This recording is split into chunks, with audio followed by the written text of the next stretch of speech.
Hello students.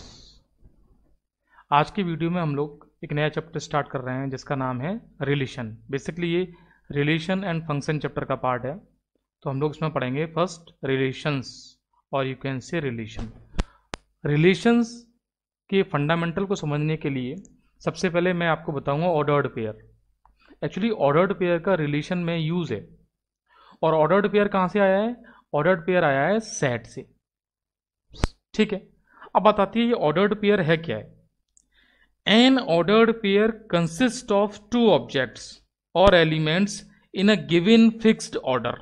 ये तो हो गई इसकी डेफिनेशन। लिखते हैं इसको। एन ऑर्डर्ड पेयर जिसकी हम लोग बात कर रहे हैं। N ordered pair consist of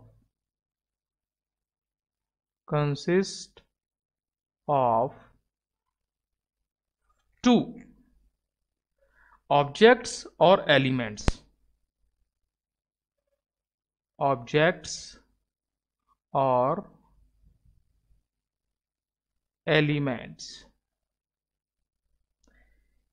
in a given fixed order. Okay, in a given fixed order. देखिए यहां पर सबसे बड़ी इंपॉर्टेंट बात यही है, गिवन फिक्स्ड ऑर्डर, तभी इसका नाम पड़ रहा है ऑर्डर्ड पेयर। अदरवाइज इसको हम लोग ऑर्डर्ड पेयर नहीं बोलते। अब बात आता थी कि सर ये ऑर्डर्ड पेयर बनता कैसे है, इसका रिप्रेजेंटेशन कैसे होता है। Got it. जैसे मान लो एक सेट मैंने ए ले लिया और एक सेट मैंने बी ले लिया, दो सेट्स ले लिए। ठीक है, अच्छा दोनों सेट्स नॉन एम्प्टी है, यानी इनमें कुछ ना कुछ है। अब मैं कहूं कि ऑर्डर्ड पेयर का मीनिंग क्या होगा, तो सपोज जैसे इसमें मैं एलिमेंट्स कुछ डिसाइड कर लूं, कोई एलिमेंट्स गिवन है और इस सेट में भी एलिमेंट्स गिवन है, तो इन सेट्स के एलिमेंट से बनेगा ऑर्डर्ड पेयर। गॉट इट, ये बात समझ में आती है। अच्छा तो मैं यदि ऑर्डर्ड पेयर को सपोज ऐसे लिख रहा हूं ए कॉमा बी, तो ये जो ए है वो हो सकता है सेट ए से आया हो और बी है वो हो सकता है सेट बी से आया हो। Got it. लेकिन अब बात आती है कि आपको कहीं ऑर्डर्ड पेयर लिखा मिले ना, तो इस ब्रैकेट का मीनिंग क्या है? इस ब्रैकेट का मीनिंग ऐसा नहीं है कि जो हम लोगों ने पढ़ा था रियल नंबर की रिप्रेजेंटेशन में कि स्मॉल ब्रैकेट है। No, it is not a small bracket if it is mentioned that it is ordered pair. Okay, it is ordered pair, then order is important, means हम A B को B ए से replace नहीं कर सकते हैं। और कोई ये कहे कि A B A comma B ये ऑर्डर्ड पेयर में है, तो ये बी कॉमा ए के इक्वल नहीं है। ऐसा नहीं है कि सिर्फ दो नंबर रख दिए गए हैं यहाँ पर, कि आपसे कहें कि दो नंबर बस। इसमें ऑर्डर ही इंपॉर्टेंट है कि पहला ए है दूसरा बी है। तो अब मैं तुमसे कहूं कि what is the ordered pair, तो तुम ये कह सकते हो कि for two elements x comma y, ordered pair can be represented as this system where order is important.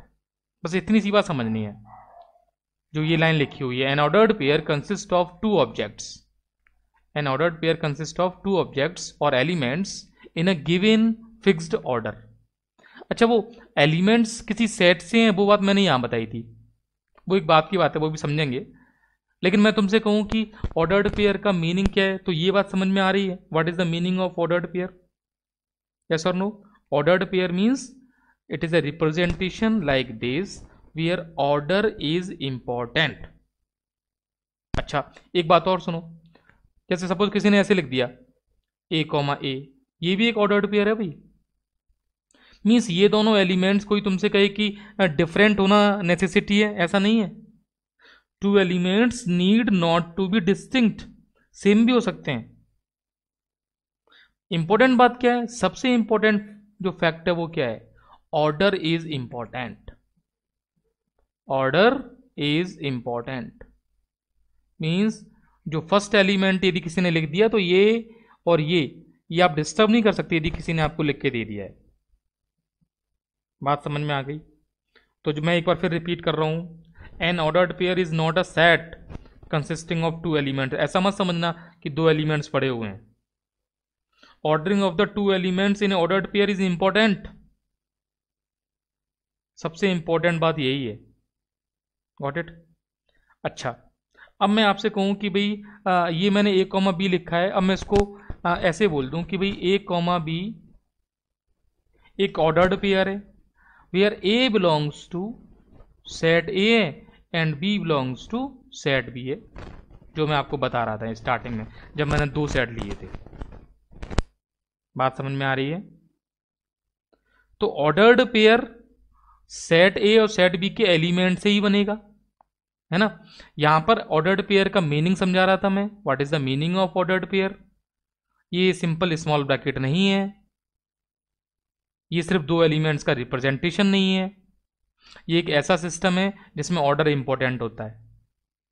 कैसे बनेगा, कब बनेगा, वो बात की बात है, पहले बस इतना समझना है कि what is the ordered pair. Again repeat कर रहा हूं मैं, an ordered pair consist of two objects और elements in a given fixed order, जो उसका बेसिक थीम था। कोई दो सेट ले लो और उन दो सेट के एलिमेंट से हम लोग ऑर्डर्ड पेयर्स को डिफाइन कर सकते हैं, बना सकते हैं। और मैं तुमसे कहूं कि मुझे एक ऑर्डर्ड पेयर गिवन है और इसके करस्पॉन्डिंग सेट बिल्कुल होगा कोई ना कोई, तो उसमें जो फर्स्ट एलिमेंट है वो उसके फर्स्ट सेट से आया है और सेकंड एलिमेंट या कहीं से भी आया है। कुल मिला के ये जो ऑर्डर्ड पेयर गिवन है उसमें मुझे ऑर्डर्ड पेयर का मीनिंग समझना है कि एक्स और वाई की जो पोजीशन है वो इंपॉर्टेंट है। ये इस ऑर्डर्ड पेयर का फर्स्ट एलिमेंट है, ये सेकंड एलिमेंट है। Got it? और दूसरी बात, ये सिर्फ मेयरली एलिमेंट्स नहीं है। इतनी सारी बातें दिमाग में तुम्हारी चल रही हैं, समझ में आ रहा है? अच्छा, तो मैं आपसे कहूं कि जैसे कार्टेशियन सिस्टम में हम लोग कोऑर्डिनेट्स में जब बात करते थे तो कोऑर्डिनेट्स में ध्यान दो, किसी भी पॉइंट को रिप्रेजेंट करने के लिए एक्स कॉमा वाई लिखा जाता था। इन अ कार्टेशियन सिस्टम कोई भी पॉइंट रिप्रेजेंट करते थे तो वहां एक अंडरस्टूड पॉइंट था, जैसे मैं कहीं लिख दूं सपोज -3,4, तो ये अंडरस्टूड बात थी कि -3 एक्स कोऑर्डिनेट है और 4 क्या है, वाई कोऑर्डिनेट है। वहां पे ऐसा नहीं हो सकता था कि सर ये हम वाई कर लें बस। तो वहां से याद रखो कि भाई ये ऑर्डर्ड पेयर का मतलब क्या है कि कुछ सेटअप है जिसमें उसका ऑर्डर इंपॉर्टेंट है। मींस फर्स्ट पोजीशन पर जो नंबर है उसका एक अपना रिप्रेजेंटेशन है और सेकंड पोजीशन पर नंबर है वो उसका एक अपना रिप्रेजेंटेशन है। तो मैं कह सकता हूं कि इन अ कार्टेशियन सिस्टम और you can say in two dimensional system points are represented by an ordered pairs. इस बात को आप लिख सकते हो, in 2D points are represented by ordered pair OP. बात समझ में आ गई? ऑर्डर्ड पेयर एकदम क्लियर हुआ? यस और नो? ओके, मान लेते हैं। ठीक, अगली इंपॉर्टेंट बात यहीं से निकाल लेते हैं। अब मैं एक हेडिंग लिखता हूं, equality of ordered pair.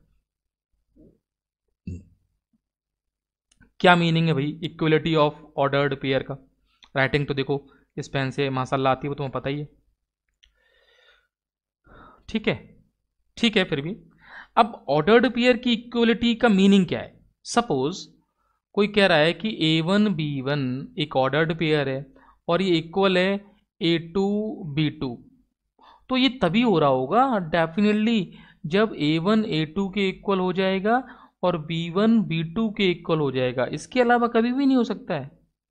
Means आपसे कोई लिख के देना तो आप इस प्रोसेस को A1, B1 is equals to A2, B2 ऐसा किसने लिख दिया ना, तो यहां पर बोथ डायरेक्शन यदि एरो में लगा रहा हूं तो सुनो, ये दोनों कंडीशन एक साथ फुलफिल हो सकती हैं कि A1 A2 के इक्वल होगा एंड B1 B2 के इक्वल होगा।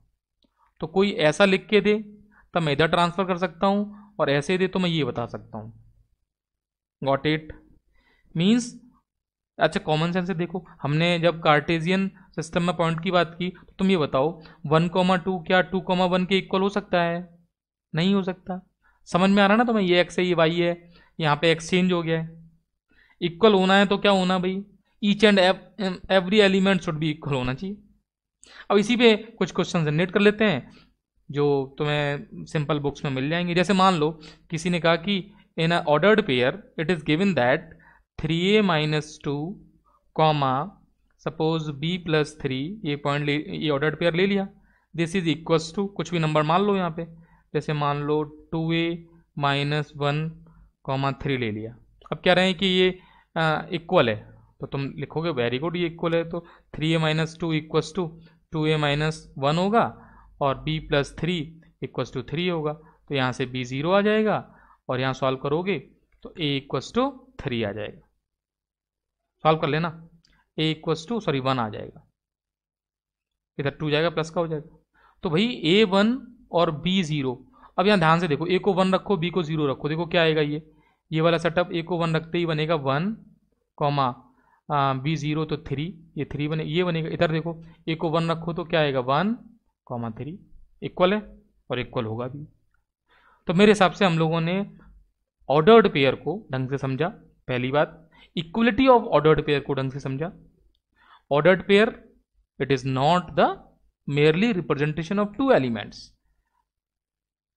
ये सिर्फ दो एलिमेंट्स का रिप्रेजेंटेशन नहीं है, order is important. Got it?